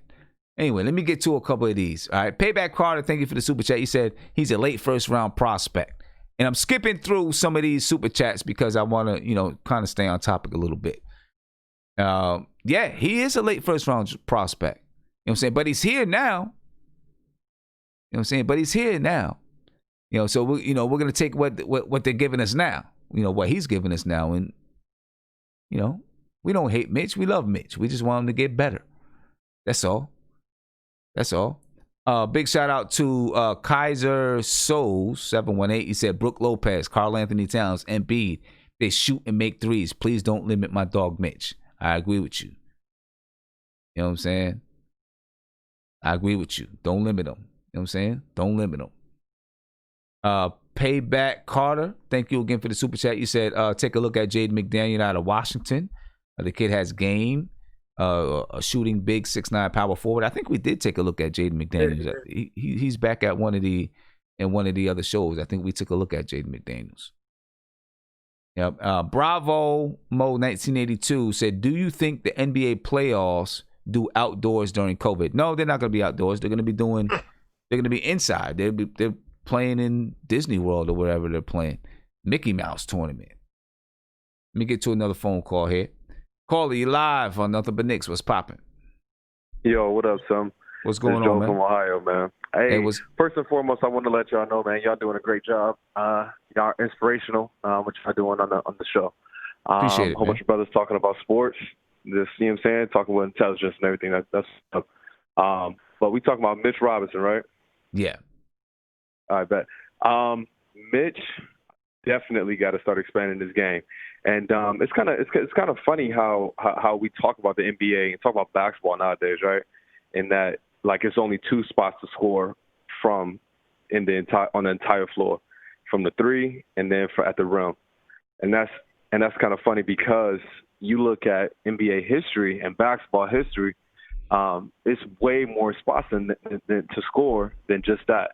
Looking at the most prolific scorers in the game right now, they use the mid-range more than anything. You know what I'm saying? And I feel like Mitch, even if he don't get a three-point shot, if he could at least get a KG mid-range type joint or a Blake Griffin mid-range, to where he could be hitting it at a 45% clip, that is more than shooting all your shots, shooting 5, 6, 7 shots at the rim at a 75, 80% clip, right? Because then you put more onus on defense. Looking at the Rockets, they was probably one of the easiest teams to defend in the playoffs for the Warriors because they was only taking a shot at the three-point line and at the rim. They didn't. If you watch their games, they wasn't even guarding them mid-range. Like they'll let you get past them. They'll get to the mid-range, and then they won't even guard you until you get to the paint. And if you keep thinking about basketball in terms of it's only a three or it's only a layup or a dunk, then you're gonna be easy to guard. But if Mitch, even if you don't get a three, if he can at least get a mid-range, and you ain't got to be taking 5, 6, 7, 8 shots like that a game, but if you can put more onus on the defense to where you can take 2 mid-range shots a game, or not, that'll open up so much for Trier, for obviously RJ, right? And everything for the Knicks, for us right now, is speaking about development. And that will be able to develop legit everybody on the team. So it's not even just about Mitch. It's about the development of the rest of the team. So pretty much it. Just want to talk about Mitch. I think Mitch is developing great, though, right? Yeah, I mean, listen. I think Mitch is gonna be just fine. You know what I mean? And hopefully, I know Mike Miller last summer went to Louisiana and worked with him. However, we'll see how the coaching staff is gonna end up this year. I'm pretty sure they're gonna, once everything settles down or whatever you want to say, they'll get back to having some people work with Mitch. And for sure. I think it'll be dope if they bring back Mike Miller. Obviously, I'll be watching your show. I see the whole you trying to get Mike Miller and Atkinson and whatnot. I just know if they try to get Mike Miller back, which is dope. I love that idea. It's just going to be he probably gonna be super expensive to bring back, right? Because he showed his value, he showed his worth. 17-27 with this squad, you're gonna have to give me the Brinks truck, which I hope that they do, but I don't know. It's whatever. But yeah, that's it, man. Appreciate it, man. Thanks. Yeah, no. Hey, keep doing your thing, man. I try to watch every episode. So appreciate it, brother. Thank you. Be safe out there, man. You too, though. Peace. Yeah. All right, let me get back. Let me get back to these guys over here, man. I don't know, fellas. They think we coming hard at Mitch. And then I do want to say thank you to Big Freezy for the super chat. He responded to Kaiser Souls. He said, but none of them guys. So Kaiser Souls said Brook Lopez, Karl Anthony Towns, and Embiid, they all shot threes. Right? And then Big Freezy said, but none of them shot 75%. That's exactly my point. If Mitch was shooting, in a little bit differently, he probably wouldn't be shooting 74%. And that's okay. I'm not saying there's anything wrong with him not shooting 74%. You know what I'm saying? And there's nothing wrong with him not shooting 74%. All right, one more call. And Isaiah, I seen you had, I got you, Isaiah. Call you live. What's poppin'? Yo, what up, Sim? How you doing, bro? How's everything, man? I'm good, man. How you feeling? Good. I just want to talk about Mitch for a sec. Uh-huh. Yeah, I know, obviously, we see the videos with him, hitting the jump shot and, but, I see a lot of bigs. I seen Gobert do that, these guys, but they don't do it in the game. It's a big difference, But I think he has it in him. I think he has more than he's shown. Do you think they're not letting him? They didn't, some of the things he said on Twitter, during the season, it made me think that, they weren't allowing him to, open up his game. He gave, subtle little, hints, that, they weren't letting him, do more with the ball. I can't see why you wouldn't let him. Yeah, I don't get unless that you're either, just a bad coach. Unless you're just a bad coach. I just can't see why. Were they doing that? Right. I don't know, but I can't see why they wouldn't let him. I wouldn't. Right. It just wouldn't make. Yeah, just doesn't make sense. Lose, it's not like we were in some kind of. If he shoots an air ball, so be it. But my thing is, man, Mitch would be so much better. We know we need him shooting. If he had a 4, Randall next to Mitch it's just not a good fit. That's why I know you kind of said you were iffy on it. I think the perfect fit for our team is Bertans. He's a free agent. That would be one of the main guys I would, if he had Bertans next to him, much easier that would make it for him, rolling to the rim when he got, knockdown shooter next to him, spacing the floor. I hear you. I hear you. I hear you. I understand. I definitely understand. The idea behind Bertans. 42 from 3. You got to have a knockdown shooter next to Mitch, in my opinion. Right. No, I definitely understand the whole, the idea behind Bertans. But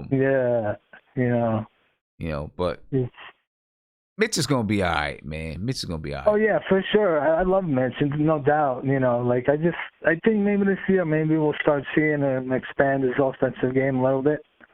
I think it's in there somewhere. Can I just ask you, what would be your ideal all season? The draft wise and free agency wise. I have no idea. I have no idea right now what's happening. Yeah. Really, I don't know when. I don't know who.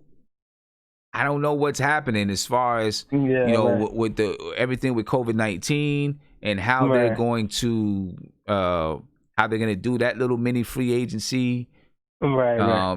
Players that sign to these teams. Right. For the playoffs, if it happens that way, how is that going to work out? I don't even know.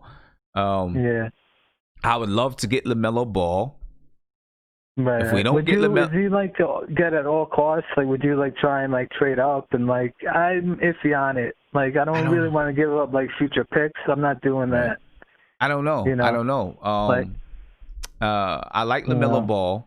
If we ended up getting Sadiq Bey and Kira Lewis, I'd be all right. I'd be happy. Yeah, that's what I told you last week. That's what I would be trying to do, man. Unless we can get Ball, like even then, that's probably the only way I wouldn't trade down. But even Anthony Edwards, I don't love that fit next to RJ. It's two guys that need the ball in their hands. Neither of them are shooters. I saw a lot of Edwards this year. His shooting was very, very iffy at best.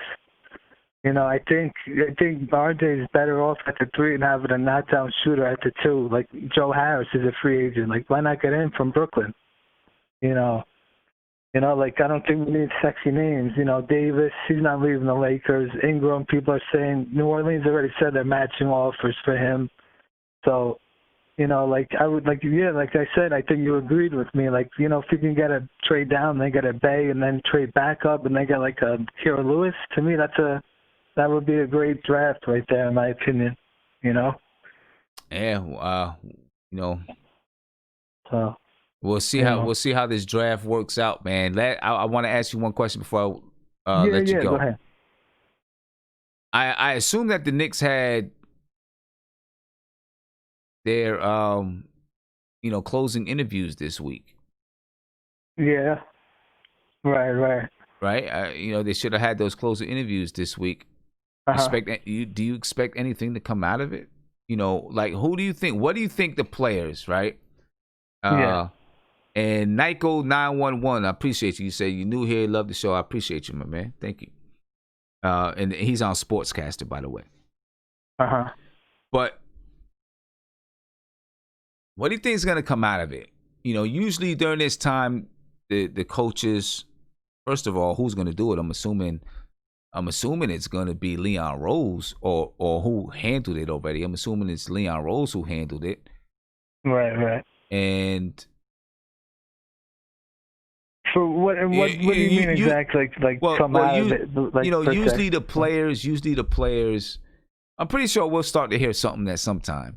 Usually the players talk about. I think maybe they would be complaining about like Randall. You know, you heard the reports that RJ didn't love playing with him. I think if anything, a couple of the young guys maybe would say, like I don't really want to play with Julius Randle. I think to me that's the guy he's got to go. But he got 1 year left, so I think it should be a tradable contract. You would think, right? He's got 1 year left. Right, so I think it should be movable. You would think, right? I mean, I don't know anything about. I don't know anything about this. Free agency and how it's going to work. So who knows what's what? Right. With so much stuff happening, I feel like this free agency, and even when the draft happens, with so much stuff happening, a lot of teams are just gonna maybe just cool out. I don't know. But, a lot of times the players, they talk about maybe other players, coaches. Right. Obviously, there's a new president. You know what I was thinking with Bertans? He's probably one of my main targets. Obviously, he's from Latvia, right, where KP's from. I know they're close. So do you think KP would be on some, like he would try and tell him things, like about the Knicks, like try and discourage him? I mean... there's not much he can say right now because there's a new president there. So, yeah. But hey, my man, I appreciate the call, bro. I'm gonna let you rock. Thanks a lot, man. Have a good one, man. Thank you. Yeah, no doubt. I'm gonna get back to these guys over here. I do want to ask you guys a question. I seen in the post today that stuff about John Calipari just keeps coming up. Right? And all you guys should be unmuted. You can unmute yourself. Calipari keeps coming up. Why? Keeps coming up. Why? You can unmute yourself. I just unmuted you. So you think Calipari has eyes on the Knicks? I don't know. I just seen the headline. I heard something too, but I don't know if that's the guy that we need. Because I don't know. For one, does he develop cats at Kentucky? Do you feel like the 5-star recruits he gets at Kentucky develops into top 10 draft guys? Well, for the most part, Calipari picks do turn up, top 10. I mean, he has Anthony Davis Karl Anthony Towns, Devin Booker, John Wall. Devin Booker was 13. Eric Bledsoe, DeMarcus Cousins. I mean, so his track record does speak for himself, but to me, Calipari falls under the.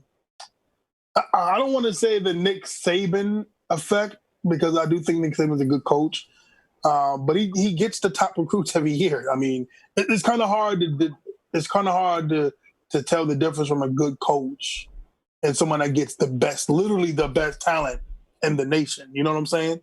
So it's kind of hard. I mean, personally, I wouldn't really go for Calipari because I think he's a college coach like Nick Saban. You see Nick Saban go to the NFL. That was garbage. But Nick Saban wins championships though. Nick Saban will win championships. No college championships. But But you've seen him in the NFL and with the Dolphins, and he sucked.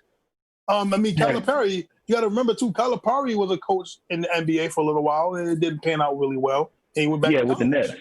Right. Yeah, he was a Nets coach. So I'm not really the biggest Calipari fan when it comes to his actual coaching skills. But and I guess him and Leon Rose are friends, so you're gonna hear it. I guess that's probably what it is because him and Leon Rose are friends. Is he with CAA as well? I believe so. I'm not 100% sure. But let me ask you this: do you think? Yes, he is. He's with CAA. Oh, he is a gamer? Yep. Oh, okay. Do you think that? Listen, he's got to be a wonderful recruiter, right? In the mind of Leon Rose, and I don't think I don't think so because Leon Rose seems to be has seemed to be very strategic in the way that he set up his front office. But do you think in the mind of Leon Rose, he's like, this guy is a recruiter and could help recruit guys to this team? Like Anthony Davis. Why is he's good because he's recruiting guys, paying them. Let's all be honest. Once you get to the NBA, really the paying scale obviously is similar across the board, unless it's a guy that's in your team, whatever, you have the rights or whatever. So he's going to be the guy you draft or whatever, you give him the extra year or whatever. So, I mean, his main appeal is that he can offer you money. Why do you think he got guys like CDR and Derrick Rose to come to Memphis? Don't get me wrong, Memphis, I know, is being rebuilt under Anthony Hardaway, but again, the appeal in college or to these high school kids who, may not have the greatest of educations, come from poor families, is money and perks. Once they get to NBA, I mean, the money and perks is all the same. You guys all mess with the same Instagram chicks and wearing the same sneakers and the same cars. So, but I mean, I think he's a good recruiter because you probably got 10 other schools, top schools, who are going after the same kids and are offering the same exact things. But the thing about it is that he gives you a quicker. His program is basically, I'm trying to make you NBA players. I don't really care about developing you like for 2-3 years. I don't care about making you the greatest college basketball. I'm developing you to give you into the system NBA. Once he gets into the NBA, his recruiting has to be on, we have a team that is going to go to the championship in a few years, and I need you to along the ride with me. That's one of the things. I don't think so, man. I'm gonna just say, let me say this real quick. Hey, I disagree with Guillermo. Guillermo is my dog. Y'all know that. Y'all know I got mad love. Get to the point. I think the thing is with Calipari, it's not recruiting people here. I think it's, as Leon Rose recognized that the culture in New York needs to be changed drastically. Like what we have now needs to be burnt to the ground and rebuilt with somebody who's going to have a culture where players and families and everybody, wants to be a part of the organization. So I think that may be the reason why he reached out to a Calipari, because he turned that Kentucky program from a program that was marked with a lot of stuff to one where it's like that family atmosphere where Rupp Arena is sold out for practices and everything. You know what I'm saying? I think they're sold out because they're winning. It's not a family atmosphere. You get sold out the first year. You literally, it's a pump the players up and then push them to the NBA. I forgot who the damn. Lovey Smith won more championships than Calipari, and it wasn't all selling out practices. Yeah, but you only have these guys are only coming there. It's not like Indiana where there's the Hoosiers type. They're there because these guys are winning. Like there's no college program that's winning and winning championships that's not going to be sold out. I mean, what if they won? What if they won though? Guillermo, to your point. Kentucky. Yes. How many championships has John Calipari won? Did they win a few years ago with they won. Davis? No, they won with Anthony Davis. But They won with Anthony Davis, right? That was the only time he won. That was the only time he won in Kentucky. Right. So it's not Calipari's not a family coach guy. I was about to say. So here's the thing with Calipari. Calipari, like people are saying, he's a master salesman, and when it comes to recruiter. He's a recruiter. That's what he does. But it's college. And also too, like Guillermo said. But like I understand that it's like college. I understand that. I'm sorry, Isaiah. I understand that it's college, right? But when if I have Derrick Rose and Duke is looking for him, Maryland is after him, and everyone is offering the same thing, but this coach is able to continuously get these players to come here. When you have top 10 players, top 20 players that have 15 different schools trying to give them a scholarship and whatever else they're offering behind the scenes, but they continuously come to one place. I mean, and it's not like they're just winning championships every single year.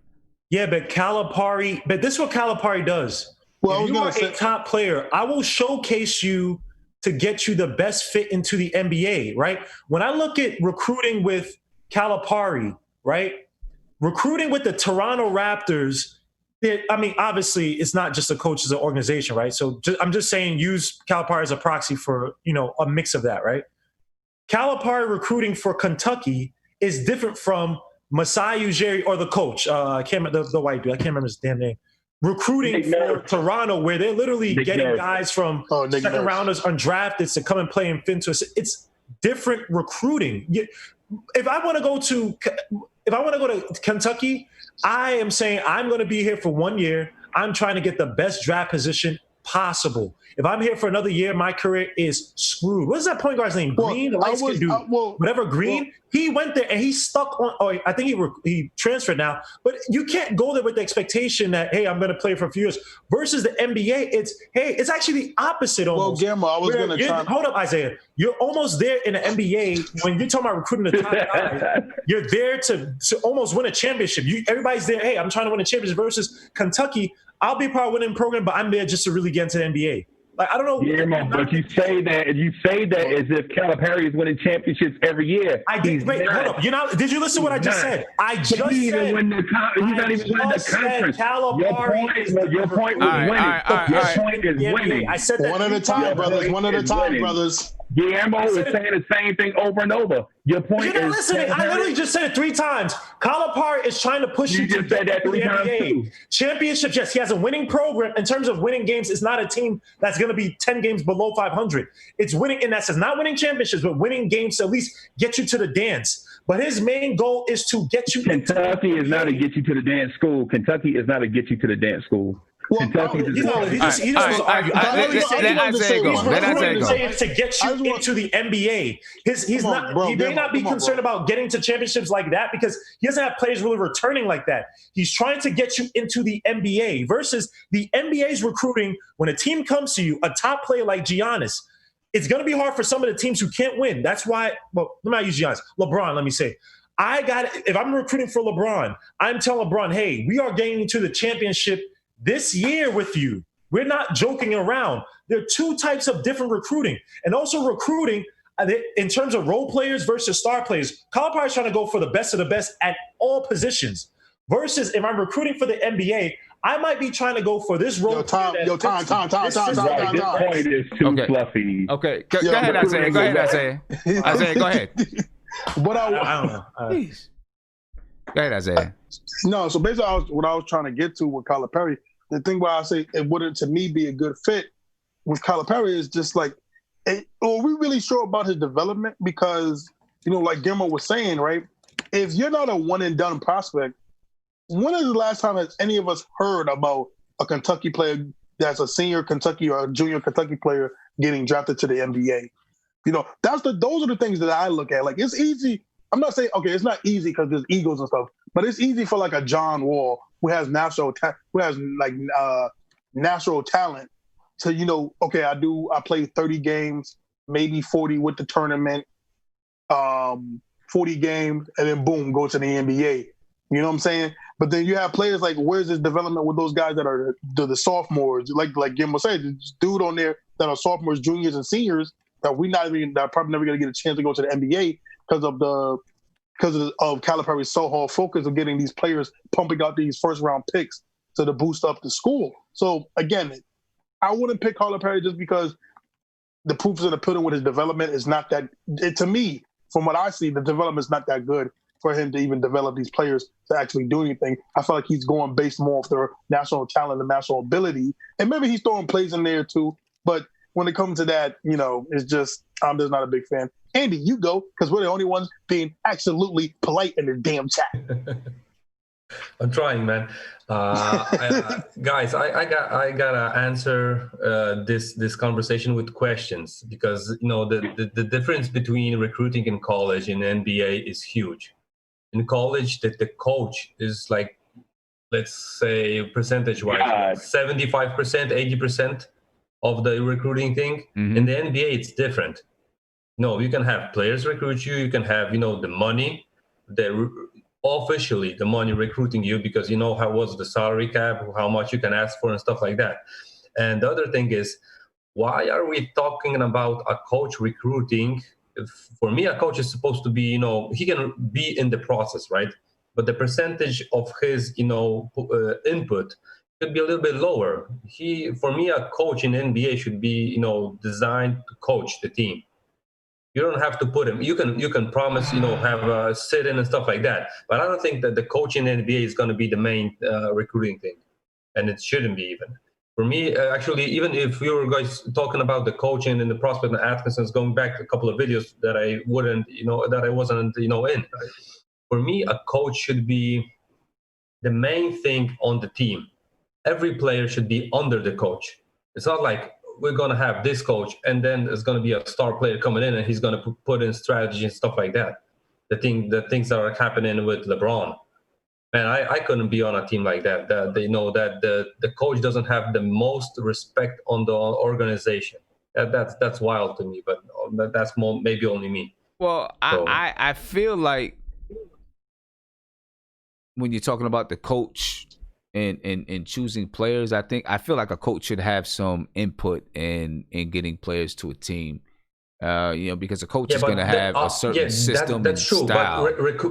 But that's recruiting. I'm talking only about the recruiting process because you were talking recruiting to college and recruiting to the NBA team, right? Uh-huh. I know that the player is going to have his mind and he's going to look, okay, this guy has this system in. I would fit. I wouldn't fit.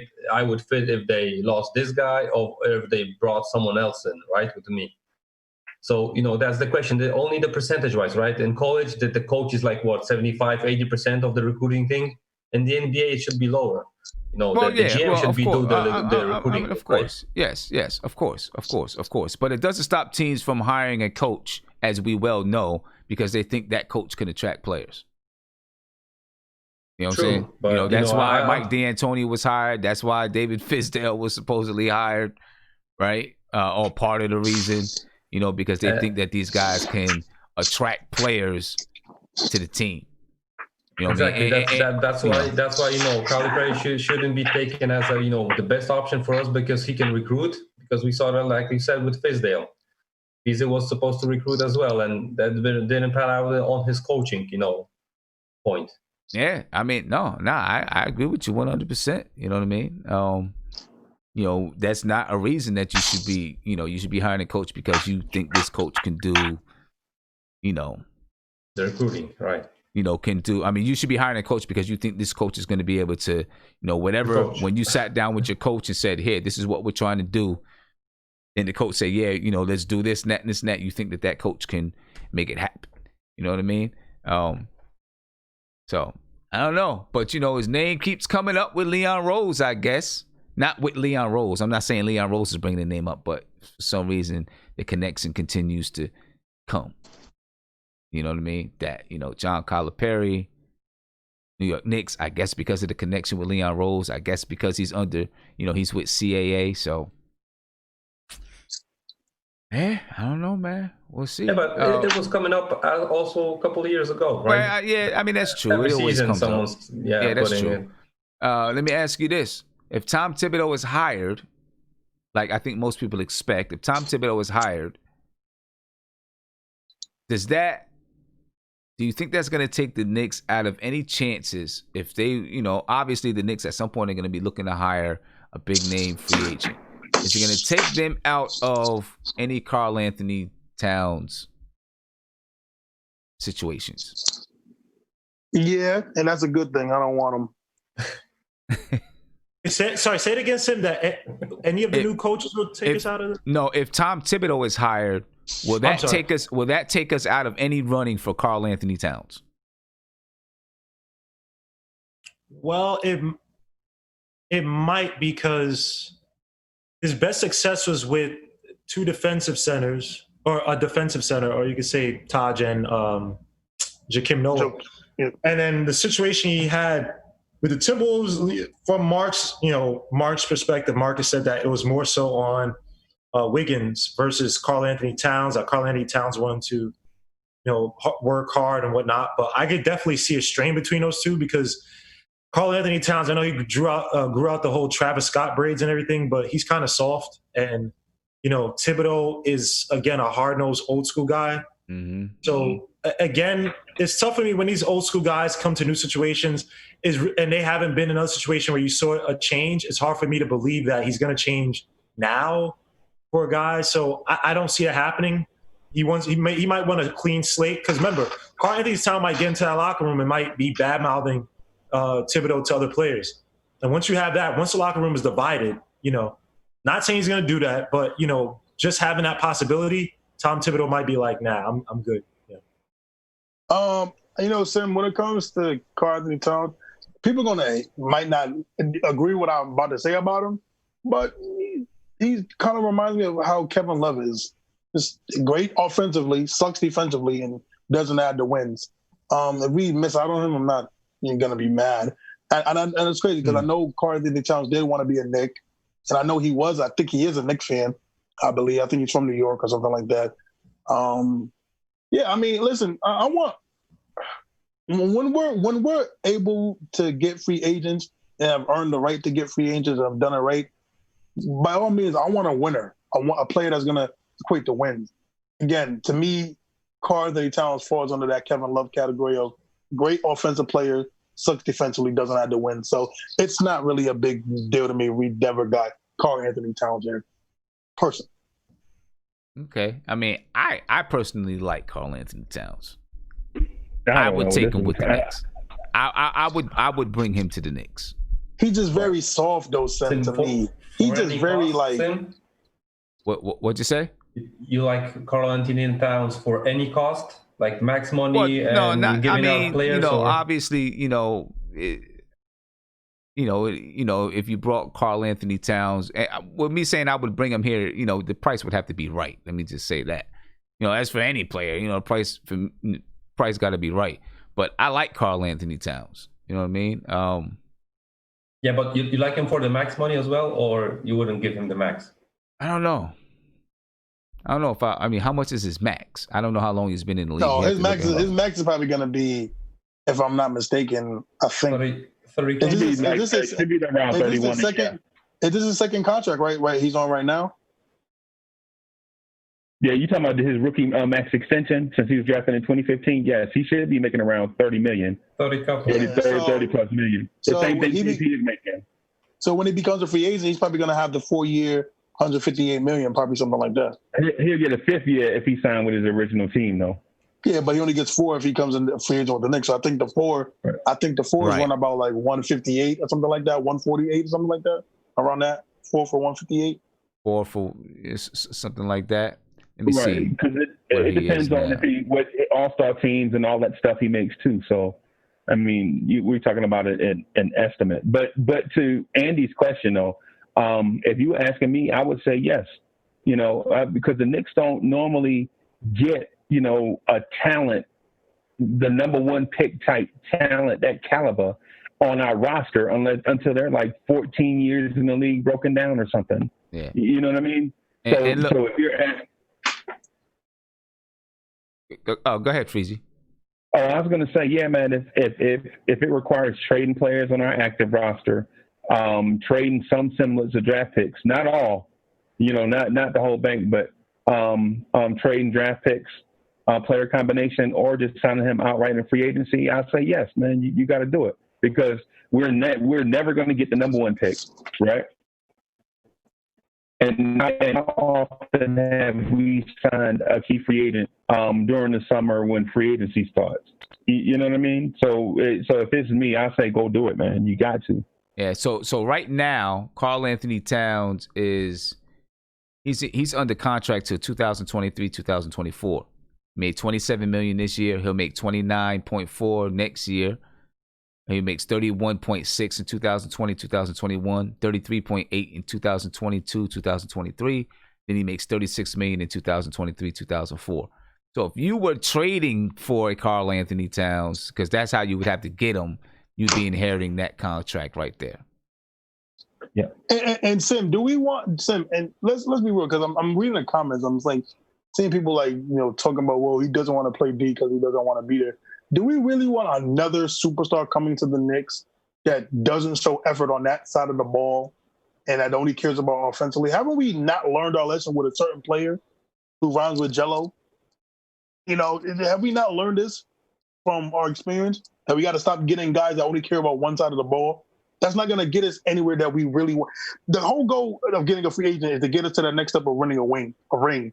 So why do we want these players that come here that only care about one side of the ball? Look at the teams that won championships. They care about defense. They're in the top 12 in defensive ratings when they win championships. So people got to get out of this notion of hiring these guys or getting these guys here that only care about one side of the ball.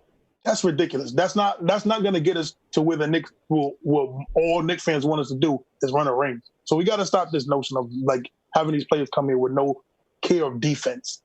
That's not how you're going to win a championship. But our fan base expectation can't be if we win 30 games, we good. We got to get out of that mindset, man. We can't. We got to get out of that mindset. We can't be happy with. But we have to take baby steps, though. Freezy, I do say that we got to take baby steps. So let's say right now we had 21 wins. Next season, if we get 30 wins, that's a win.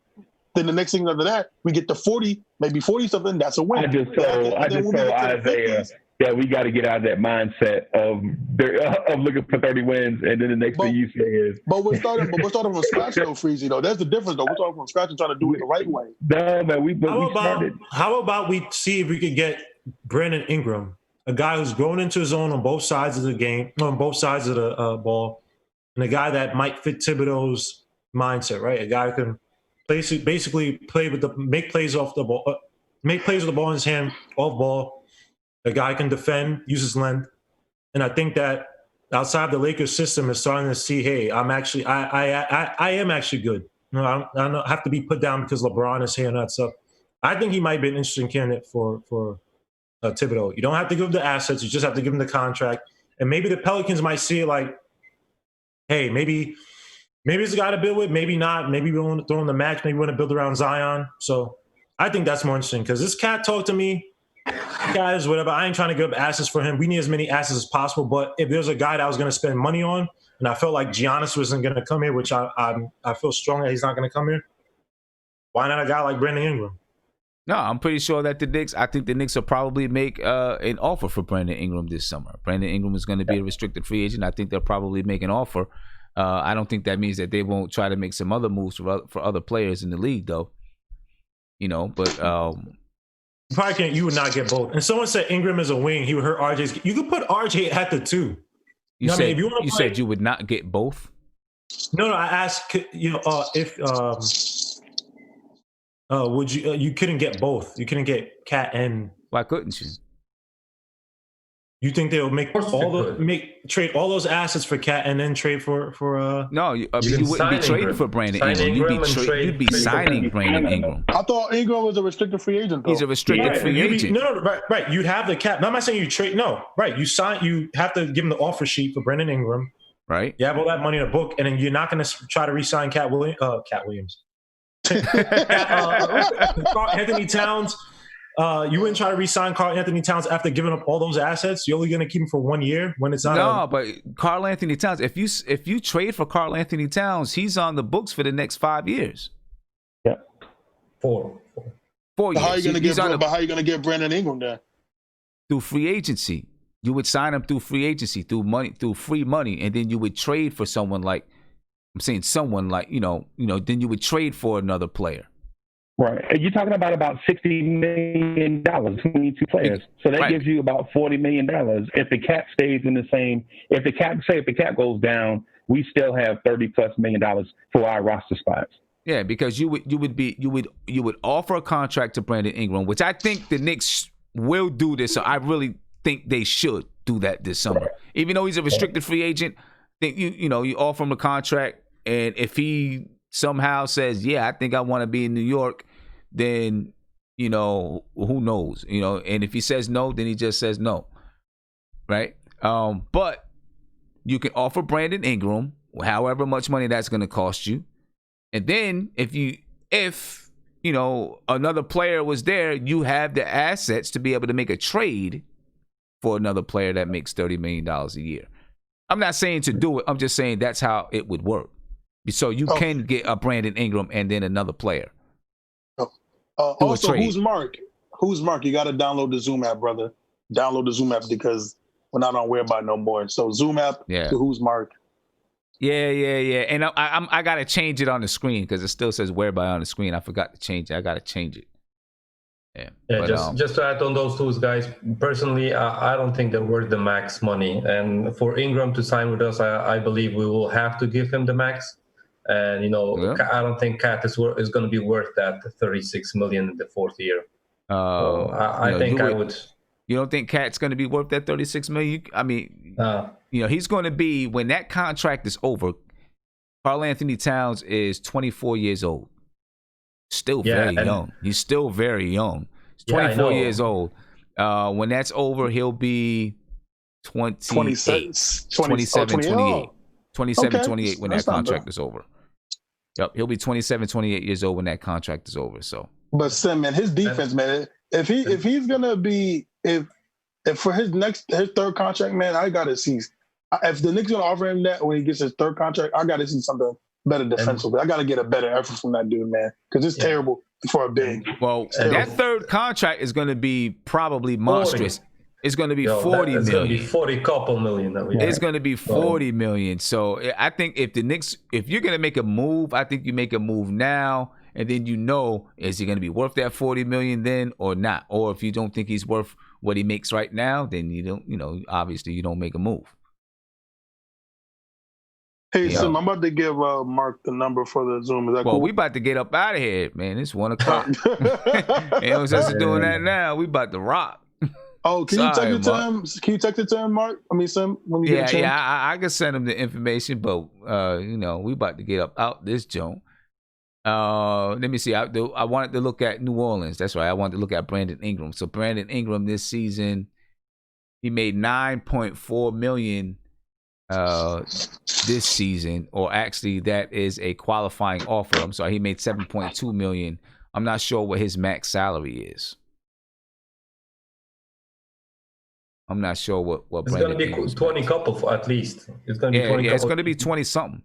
Yeah, I think I looked at it before. I think it was like 27 or 28 million. Is this his rookie extension? Yeah, this will be his rookie max extension. Yeah. So he's probably going to get, like 28, 27, maybe 30? Yeah, something like that. Big shout out to Ishmael Rivas, man. Thank you for the super chat. He said, great show. The Knicks need to focus on building through the draft, developing players. What do you think about signing Gallinari as a free agent? Any truth to the rumors that Knicks are trading Frank, Knox, and a first-round pick for DeRozan? Hell no, they're not doing that. Hell to the no. Who's smoking? Come on, son. Hey, DeRozan is a free agent. Come on, son. Come on, man. Hell no. You gotta be joking me. You gotta be joking. I don't even want to sign DeRozan as a free agent. Right. I've never, ever liked DeMar DeRozan in his game. Yes, DeMar DeRozan is a free agent. There's a player option for next season. All right, so DeMar DeRozan makes $27.7 million this season, and then there's a player option for next season for $27.7 million. So he may opt into that. You know what I mean? But hell no, I'm not trading. I'm not paying no 27 million. Oh man, we have to end the stream like this with a DeMar DeRozan. Oh man, can we get Marco here, yo? Can we get Marco here? Yes. Guys, there were also a rumor about Oladipo. What happened? There was also a rumor about Oladipo. Oladipo scares me, Andy, because I don't know if that first year in Indiana was a one. And I know he got injured.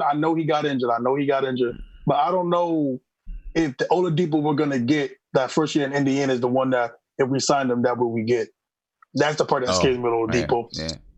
One thing that scares me is really his injury history. But I like Oladipo as a player, man. I like him too. He's a player that reminds me of Antonio McDyess. No, Antonio McDyess. Ooh, yeah. What?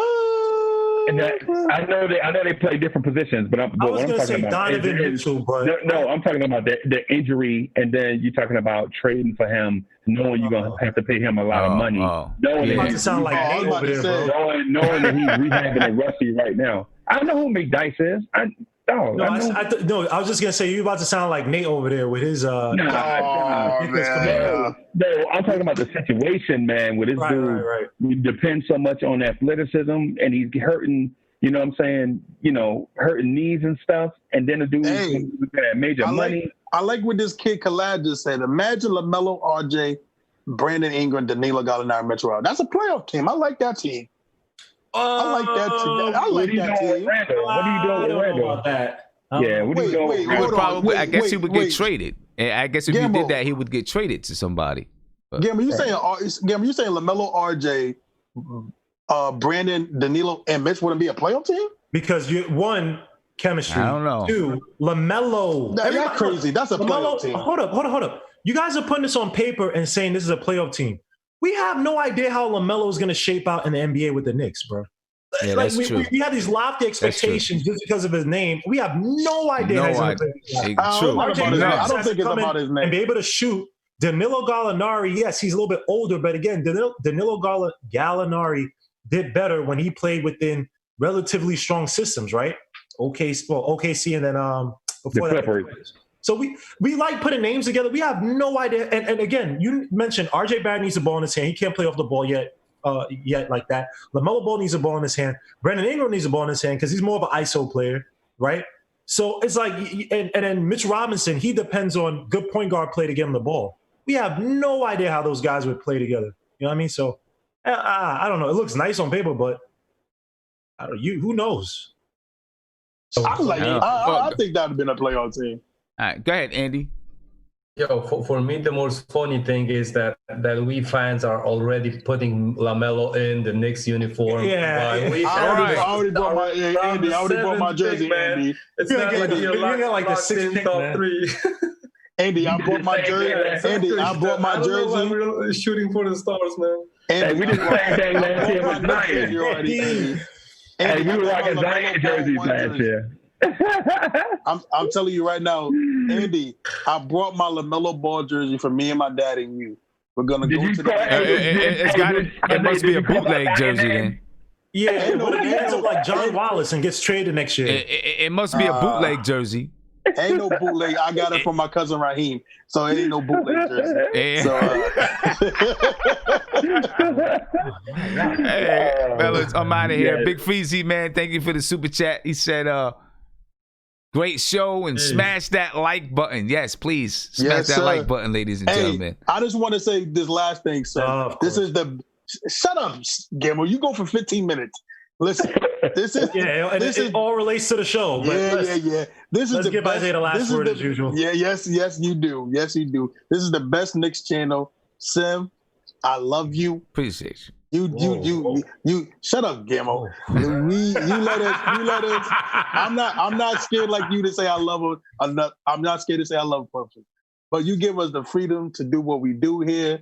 You know, he got a brother from Poland. You got Freezy from I don't know where. Gamble. He really had nothing to say, Sim. Sim, can you end the show? He really had nothing to say. He just wants to talk for absolutely no reason. You can end the show here, sir. Let me finish. Thanks for having me, man. God bless. Through to the chat, man.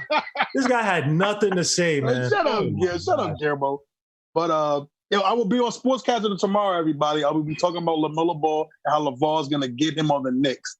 So please stay tuned. I'm gonna be going live, pick, man. Yes, what time is it? I'm gonna be going live at whenever Sim wakes up. I'm gonna be. I'm on Sim. I'm on Sim's Hey, schedule. you gotta put your information in the YouTube chat. Oh yeah, I'm so about to do that right now. They're not gonna know where to follow you. Yeah, I got you right now. I got everybody. I'm about to put the. Hold on 1 second. So Isaiah's gonna put his sportscaster link in the YouTube chat. He's part of the NBK network, NBK official network. So make sure you get over there and follow the NBK Sim, official network. I just did it right. Just did it right now. What time is it again? Sorry, Sam, wait, what time are you gonna wake up? Not even trying to be funny. I have no idea. I'll probably be up. I'll probably get up about 8. He's lying. Get out of here. He lying. He gonna be up at 12 o'clock. 8 p.m. What are you talking about? 8. What are you talking about? I get up like 8 every morning.